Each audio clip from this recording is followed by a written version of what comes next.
Scott, Nexon reveals that the finals isn't performing as well as expected. Grant Taylor Hill, Insider Gaming. In December, Embark Studios shadow dropped the finals, a high-octane, destructive first-person shooter with some hero elements worked in. It pulled in a substantial audience overnight, reaching a peak player count of 250,000 users on Steam alone.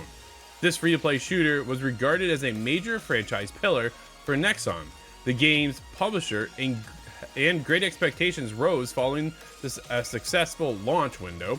However, in the most recent financial update from Nexon, it was confirmed numerous times that the finals isn't hitting expected targets and that work is underway to find out why that is. In the financial letter posted recently by Nexon, it revealed, quote, "The launch of Season 2 in March created a short-lived increase in player metrics, but delivered lower than expected retention and revenue. The Embark team is working with our Korea-based live operations team to understand and address the key issues," end quote. Elsewhere, Nexon admitted that the solid results of other titles in its portfolio were partially offset by the finals shortfall. Ultimately, you don't know how you can blame one game on another not succeeding. Well, I don't know if it's that necessarily, or if they're just stating that this is the really low point, bringing down their average.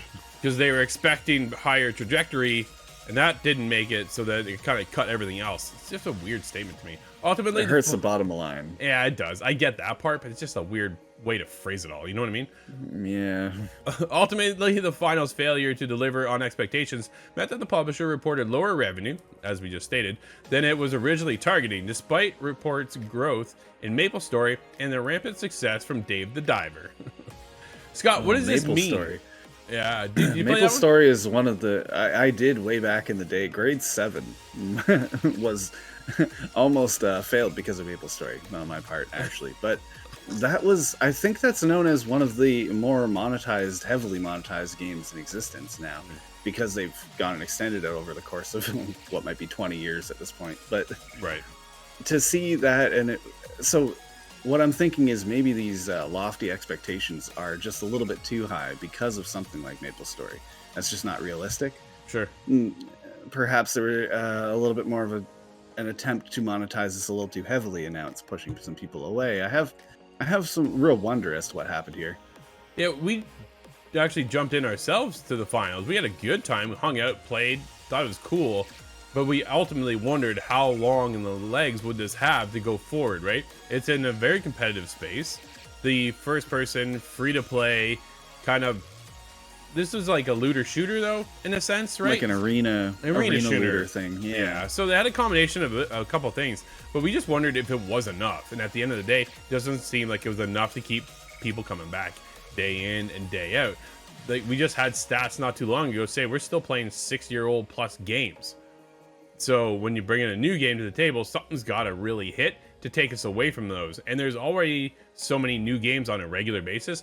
It's hard to grab your attention and just kind of hold it. Dude, back in the day, you grab one game, you play that game for 6 months. That is no longer the case. You can buy a new game today, tomorrow, the next day, the next day, the next day. Like, there's always something fresh, always something new to play. Did this have enough? Season 2 came, it went. Dude, it doesn't sound like there's something here to hold on to people, and I wonder what they're missing that just isn't quite there. I know it didn't quite hook it for me, but it's also the nature of the game. This isn't my kind of game to start with, so I already knew going in, I'm like, hey, this was cool, I'm gonna check it out to see how we can do. And it was fun, but at the end of the day, I'm like, this is a fast-paced first-person shooter, which just isn't my style.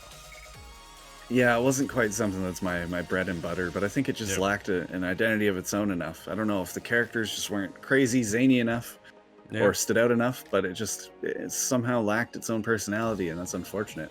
Absolutely. There's definitely a lot of competition out there when it comes to a game like this, right? So we'll see if it comes back for Season 3. Let us know over at itgtv.com. Are you playing the finals?